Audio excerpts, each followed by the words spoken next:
Hello दोस्तों, आज के इस वीडियो में अपन class 11th physics chapter number 14 दोलन के कुछ रिव्यू फॉर्मूलाज देखने जा रहे हैं। फॉर एसएचएम सरल आवर्त गति के लिए ए डायरेक्ट होना चाहिए माइनस एक्स के। एसएचएम की अवकल इक्वेशन जो है वो होती है D square X upon D T square plus omega square X is equals to 0। और आपको यह याद रखना है के बराबर ओमेगा स्क्वायर एम। यहाँ पर के क्या है? स्प्रिंग कांस्टेंट है, स्प्रिंग नियतांक है। इस इक्वेशन का जो हल है वो होता है x is equals to A sine omega T plus 5। S H M का जो आवर्तकाल होता है, टाइम पीरियड होता है, उसका फॉर्मूला होता है 2 पाई अंडर रूट जड़त्व गुणांक अपॉन स्प्रिंग गुणांक। या इसको अपन ऐसे भी लिख सकते हैं 2 pi under root M upon K. फिर है जो एस एच एम करता कोई पार्टिकल होता है उसका डिस्प्लेसमेंट होता है, उसकी इक्वेशन है y is equals to A sine omega T plus 5।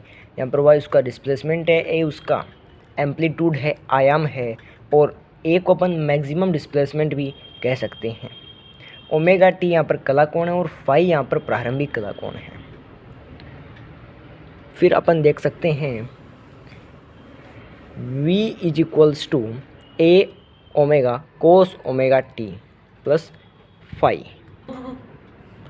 v is equals to A omega cos omega T plus 5। यहाँ पर अपन देख सकते हैं चूँकि आपने जब यहाँ पर डिस्प्लेसमेंट की इक्वेशन का अवकलन किया तब आपको ये मिल जाएगा। फिर यहाँ पर v का एक और फॉर्मूला होता है, बहुत इंपॉर्टेंट फॉर्मूला है, v is equals to omega under root A square minus Y square. A यहाँ पर एम्पलीट्यूड है और y यहाँ पर डिस्प्लेसमेंट है। अब फॉर v मैक्सिमम, यदि आपको v मैक्सिमम चाहिए तो उसके लिए आपको y इज इक्वल्स टू 0 रखना पड़ेगा और v मैक्सिमम का फॉर्मूला होता है omega A.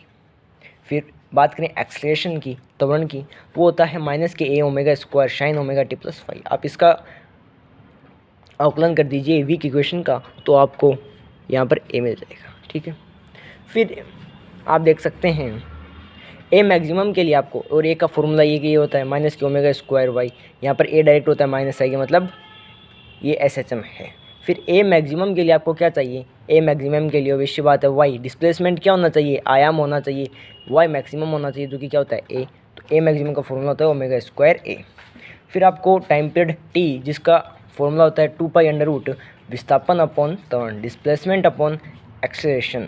Omega is equals to 2 pi upon T होता है, या 2 पाई न्यू कह सकते हो, या फिर अपन ओमेगा का मान ए, ओमेगा की value A maximum upon we maximum भी दे सकते हैं, क्योंकि ए मैक्सिमम ये होता है और वी मैक्सिमम ये होता है। तो इनसे जब निकालें तो ओमेगा बराबर ए मैक्सिमम अपॉन वी मैक्सिमम आ जाता है। एस एच एम की जो सामान्य व्यंजक है वो है y is equals to A sine omega T plus B cos omega T. यहाँ पर a जो एम्पलीट्यूड है, आयाम है, वो निकालने के लिए अंडर रूट करना पड़ेगा और अंडर रूट के अंदर a square plus B square add करना है। यहाँ पर यदि आप फाई निकालना चाहेंगे, कला कोण है, उसका फॉर्मूला होता है टेन इनवर्स b अपॉन ए, टेन इनवर्स b अपॉन ए। फिर सरल लोलक है, सिंपल पेंडुलम है, इसकी मोशन कैसी होती है? एस एच एम होती है, क्योंकि इसका भी ए डायरेक्ट होता है माइनस एक्स के। इसके ए का फॉर्मूला ये है, और इसका जो टाइम पीरियड है, आवर्तकाल है, वो होता है 2 pi under root L upon G. यहाँ पर इसके लिए आपको फ्रीक्वेंसी निकालने वो हो जाएगा 1 upon 2 pi under root L upon G. इसके नेक्स्ट पार्ट में अपन इस चैप्टर के बचे हुए फॉर्मूलाज को देखेंगे। आज के लिए इतना ही।